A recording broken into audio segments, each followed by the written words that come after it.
Un petit conseil éclair avec Charles aujourd'hui, surtout pour les gens qui font du hors-sentier. Parfois, on est téméraire, on est un peu dans l'instant du moment et on attaque une butte. Et au milieu de la butte, on se rend compte qu'on la passera pas et il faut rebrousser chemin. Mais c'est à pic et c'est du sable. Qu'est-ce qu'on fait? Et ça arrive à beaucoup de monde. Hein? On arrive dans une carrière, on veut la montée de 50-60 pieds, puis on manque un peu de moteur. On n'avait pas assez de vitesse dans la base. Alors évidemment, on arrête le moteur, on met la clé à off s'il y a une clé.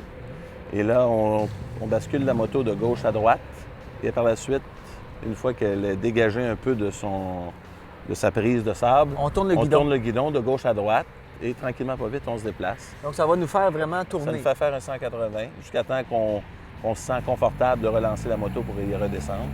Après ça, est-ce qu'on réessaye ou on passe à côté? Habituellement, les gars, ils ont toujours un petit peu d'orgueil. Ils vont la réessayer, puis ça fait partie du fun de faire du hors-route avec ses chums, d'essayer de repousser un peu ses limites et son expérience. Quand on arrête aussi, il faut utiliser le frein arrière plutôt que le frein avant parce qu'on a plus d'appui aussi. Faut pas oui, oublier effectivement. ça. Non, on met les freins, évidemment. Parfait. On met ça en première vitesse et on procède au dégagement. D'accord.